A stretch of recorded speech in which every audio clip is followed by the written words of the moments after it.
Okay everyone, my name is Dr. Sayan Surefi and today in this video we are going to talk about how to maximize your score in BRC Technical Officer C examination. जो आप लोगों को पता है कि 19th of November आप लोगों का BRC टेक्निकल ऑफिसर सी का एग्ज़ाम होने वाला है, जिसमें आपका दो स्टेजेस होंगे। एक तो आपका स्क्रीनिंग के लिए कंप्यूटर बेस्ड टेस्ट होगा, उसके बाद जो लोग सिलेक्टेड होंगे उन लोगों का इंटरव्यू लिया जाएगा, उसके बाद फाइनल जो मेरिट लिस्ट बनेगा वो इंटरव्यू के बेस में ही बनेगा। तो ये CBT क्रैक करना बहुत ही इम्पॉर्टेंट है, क्योंकि लगभग 10,000 स्टूडेंट्स ने इसके लिए अपेयर किया है CBT के लिए। तो कंपटीशन थोड़ा सा टफ होने वाला है as compared to the last time. ठीक है, तो मैं इस क्लास में या फिर इस वीडियो में 10 ऐसे इंपॉर्टेंट पॉइंट्स बताऊंगा जिसको अगर आप फॉलो करोगे then I think you will maximise your score in the BRC technical officer C examination. Okay, so without any further ado let's just start with the first point. The first point is set a target.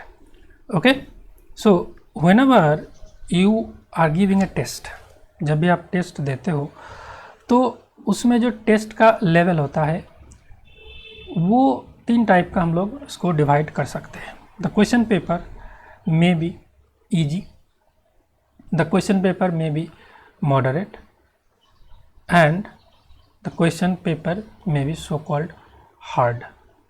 And इसका जो आपका question pattern रहेगा वो तो आपको पता ही है. Total there will be a total of 50 questions, right, and you will be given 1 hour of time. और इसमें 3 मार्क्स आपको मिलेगा हर करेक्ट आंसर के लिए, और -1 मिलेगा हर इनकरेक्ट आंसर के लिए, और 0 मार्क्स मिलेगा if you don't attempt. Okay, null. ठीक है, तो इसमें नेगेटिव मार्किंग का बहुत अच्छा इंपॉर्टेंट रोल है. अब क्वेश्चन पेपर की जो लेवल होगा इजी, मॉडरेट, हार्ड, उसके बेसिस पे आपका कट ऑफ डिसाइड होगा. ठीक है, लास्ट बार के जो एग्ज़ाम पे हुआ था वो मॉडरेट टाइप था, तो आपका कट ऑफ लगभग 25 से 30 के बीच था. मतलब 25 से 20-30 क्वेश्चंस अगर किसी ने सही किया इफ़ेक्टिव, देन उसका सिलेक्शन हो गया है. सो इस बार के लिए आपको थोड़ा सा हाई कट ऑफ लेके चलना पड़ेगा.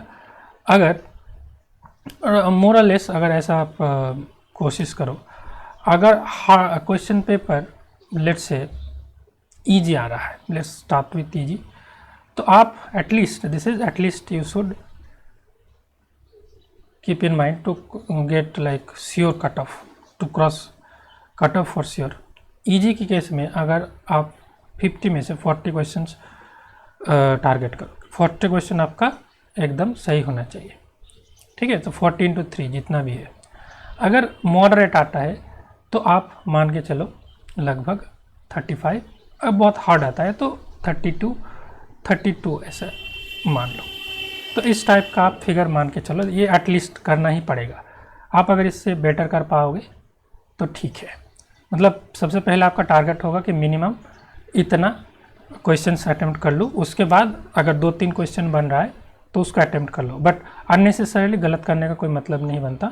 अगर आप पहले बार जब क्वेश्चन देखोगे तो एक बार पूरा क्वेश्चन पेपर को अगर 2-3 मिनट में देख पाओ तो देख लेना, या फिर आप ऐसा अप्रोच कर सकते हो कि एक टाइम वन ए गो देख लिया, कौन सा ईजी क्वेश्चन से जो हो रहा है उसको टिक कर दिया. That is a like better approach. तो एक बार क्वेश्चन पेपर देख कर आपको पता लग जाएगा कि the question paper whether it is easy और मॉडरेट और हार्ड.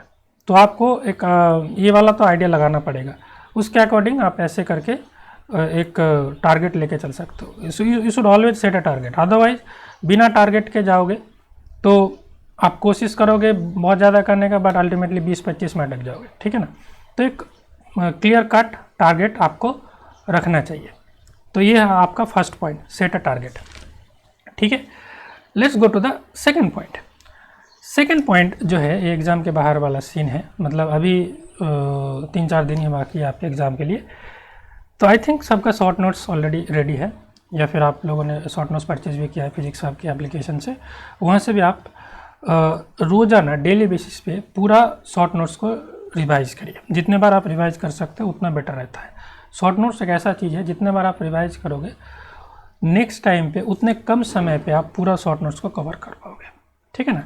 तो revise the entire short notes on daily basis. जितना भी दिन बाकी है, 2, 3, 4 जितना भी दिन बाकी रहेगा, आप शॉर्ट नोट्स को रिवाइज करते रहिए. वो आपको एक्स्ट्रा कॉन्फिडेंस प्रोवाइड करेगा. और हमारे इस फिजिक्स एप्लीकेशन वेबसाइट पे जाके भी आप hand written short notes purchase कर सकते हो, बहुत मिनिमल प्राइस में है। That will also help you, otherwise you can also make your own short notes by your own hand. तीसरा जो पॉइंट मैं आपको बताना चाहता हूँ, इस एग्जाम में साइंटिफिक कैलकुलेटर अलाउड रहेगा, तो make a habit of using virtual calculator.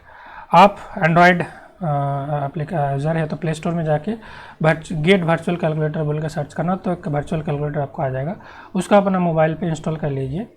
तो जब भी आप कोई क्वेश्चन प्रैक्टिस करो या फिर कुछ भी करो, तो नॉर्मल कैलकुलेटर से करने के बजाय जो वर्चुअल कैलकुलेटर है उससे करने की कोशिश करो, क्योंकि बहुत सारा चीज़ होता है ना, अगर आप डायरेक्ट एग्जाम हॉल में यूज करोगे तो कैलकुलेटर यूज करने में बहुत दिक्कत होगी, क्योंकि वर्चुअल कैलकुलेटर जो आपको स्क्रीन पे दिया जाता है वो थोड़ा सा अलग होता है as per the in contrast to the normal calculator. So get yourself habituated of using virtual calculator, ठीक है। ये अच्छा होगा अगर आप एटलीस्ट, देखो बहुत पहले से करना चाहिए था, अभी जितने दिन बाकी है उतने दिन वर्चुअल कैलकुलेटर की प्रैक्टिस आप करते रहे, तो वो आपको एग्जाम हॉल में आपका टाइम बहुत सेव करेगा, ठीक है। नेक्स्ट पॉइंट जो है पॉइंट नंबर 4 कि during exam read each and every question very carefully. अब देखो 50 क्वेश्चन है तो ऑब्वियसली टाइम कम है, तो ऐसा मत करना कि जल्दी करने के चक्कर में आप क्वेश्चन ठीक से ना पढ़ो, आपको एक चीज़ बोला गया है, आपने दिमाग में एक चीज़ सोचा, आंसर कुछ और किया, या फिर क्वेश्चन आंसर कर लिया, एक ऑप्शन को क्लिक करते वक्त दूसरा ऑप्शन क्लिक कर दिया, ये सब गलती नहीं होना चाहिए।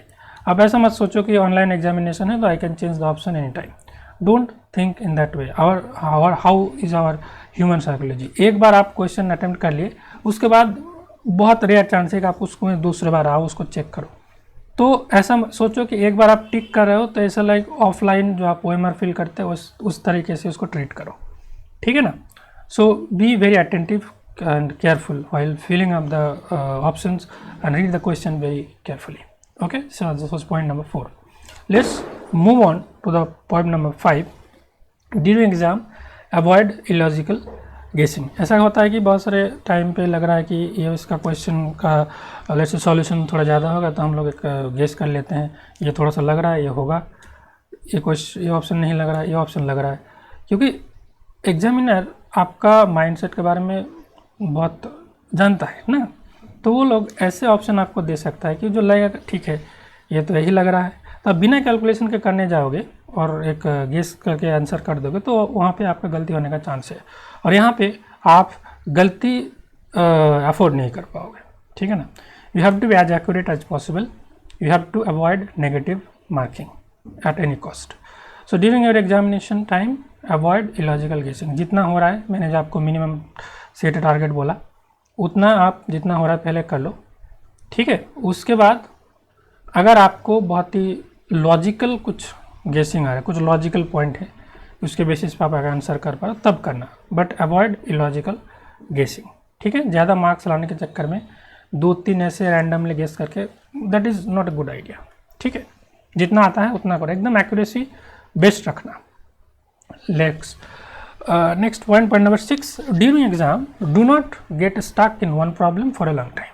ये देखो हम लोग ईगो में लग जाते हैं, मैं ये पॉइंट बहुत बार बोल चुका हूँ क्योंकि ये मैंने भी फेस किया है, मतलब आई एम नो डिफरेंट, आप लोग भी वैसे ही हो कि एक मान लो कोई भी एक इजी क्वेश्चन आया है, आपका उसका कॉन्सेप्ट पता है, आपने बहुत सारा ऐसे प्रॉब्लम्स कर रखे हैं ऑलरेडी, एग्जाम में क्या हो रहा है कि ऐसा प्रॉब्लम आ रहा है आप कर नहीं पा रहे हो, मतलब maybe due to exam stress और due to some other reason आप कुछ कहाँ पे कुछ तो गलती कर रहे हो कि उसकी वजह से नहीं हो रहा है, बट वो क्वेश्चन आपको ईगो में लग गया, ये तुच्छ सा प्रॉब्लम मेरे से नहीं हो रहा है, मैं इतना ज्ञानी हूँ मेरे से ये प्रॉब्लम सॉल्व नहीं हो रहा है, वहाँ पे आपने 5-10 मिनट ऐसे ही वेस्ट कर दिया।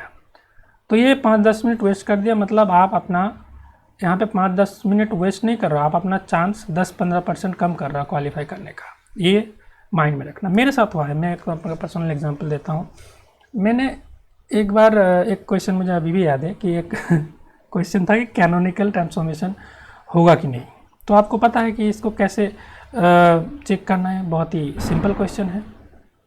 तो उस टाइम पे एग्ज़ाम हॉल में मैं क्या गलती कर रहा था मुझे समझ में नहीं आ रहा था, तो कितना भी कोशिश करके वो क्वेश्चन नहीं आ रहा, और मेरे ईगो में लग रहा है कि ये तो मानना चाहिए बहुत ही सिंपल क्वेश्चन है, बट उसमें मैंने टाइम वेस्ट कर दिया।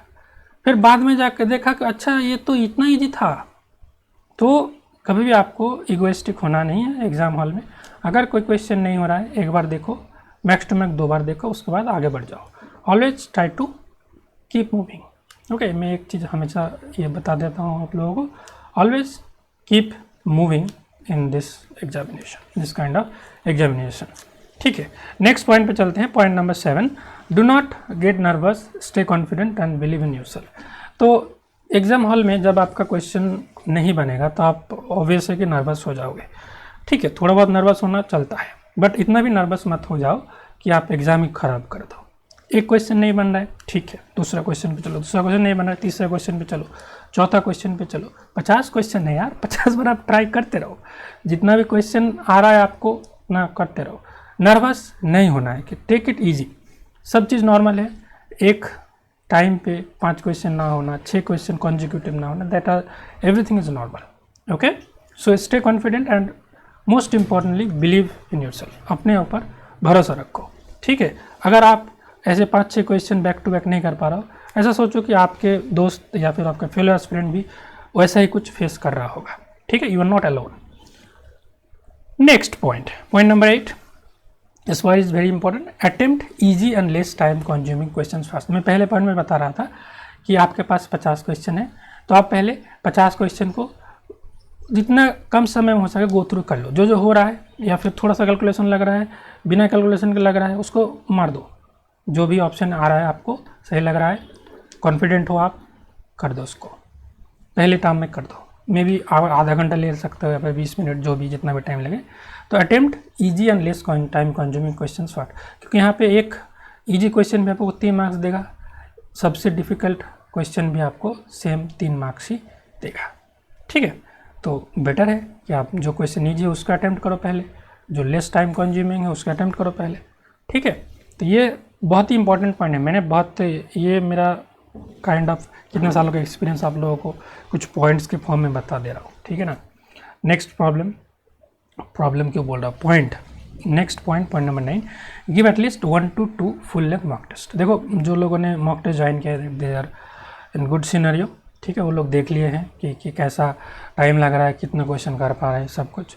जिन लोगों ने अभी तक कोई भी मॉक टेस्ट नहीं दिया, मैं आप लोगों को ये सजेस्ट करूँगा कि एटलीस्ट 1 या 2 मॉक टेस्ट आप देख के जाओ। फाइनल एग्ज़ाम में एग्ज़ाम ख़राब करके रिग्रेट मत करो, एटलीस्ट 1 या 2 मॉक टेस्ट देके जाओ। ठीक है, और इसके लिए मैंने क्या किया है, मैंने तो जो टेस्ट सीरीज लॉन्च किया था उसमें 5 टेस्ट था, तो आप लोगों के लिए 3 मॉक टेस्ट का एक मिनी कोर्स मैंने लॉन्च कर दिया है। बहुत ही मिनिमल प्राइस पे आपको 299 पे मिल जाएगा, आप इसको ले सकते हो। ठीक है, और 3 टेस्ट यहाँ पे रहेगा, आप 2-3 जितना भी पॉसिबल हो सके आप देख लो कितना स्कोर आ रहा है, और यहाँ पे कंप्लीट सॉल्यूशन मिलेगा, आपको टाइम वेस्ट नहीं होगा। ठीक है, और कूपन कोड आप अप्लाई कर लेना BRC5। ठीक है, तो ये हो गया आपका। या फिर आप जैसे नॉर्मल आप खुद क्वेश्चन सेट बना के भी प्रैक्टिस कर सकते हो, that is not an issue, but 1 या 2 question full length mock test आप जरूर दो। ठीक है, एग्ज़ाम के फॉर्मेट में, ताकि आपको जो पॉसिबल गलतियाँ हो रहा है वो आप समझ जाओ और एग्ज़ाम के डे में वो गलती रिपीट ना करो। अभी last point and most important point, take at least 8 hours of sleep before the day of your examination. ठीक है, आपका संडे एग्ज़ाम है, तो सैटरडे वाला नाइट आप एटलीस्ट 8 घंटा एकदम डीप स्लीप लो। ठीक है, ऐसा मत सोचो कि मैं लेट नाइट सोऊंगा और सुबह लेट करके उठाऊंगा। आप अर्ली नाइट सो और सुबह थोड़ा जल्दी उठो। पटाखा अभी तक फोड़ रहा है, कोई बात नहीं गाइस, तो लगभग 9-10 तक सो जाना, क्योंकि जब सनलाइट आने लगता है तो जो नींद होता है हम लोगों का खुल जाता है। ठीक है, तो 8 घंटे के डीप स्लीप बहुत ही ज़रूरी होता है, क्योंकि तभी आपका माइंड एक्टिव रहेगा, क्योंकि इस एग्ज़ाम के लिए माइंड एक्टिव होना बहुत ज़रूरी है। यहाँ पे आपको प्रीवियस ईयर के क्वेश्चन नहीं आएंगे, आ भी सकता है, 1-2 आ सकता है, बट यहाँ पे मेनली आपको आपका इंटेलिजेंस, आपका प्रैक्टिस, एनालिटिकल पावर सब कुछ यूज़ करना पड़ेगा। तो mind, active mind is very necessary. If you don't get enough sleep you will feel drowsy, okay, you will feel sleepy and you can understand. Sleepy होकर आप exam थोड़ी दे पाओगे। देखो, मैं भी अब वीडियो बनाता हूँ, एक डिस्टर्बेंस नहीं होता, चारों तरफ से डिस्टर्बेंस होता है। Although I am almost done.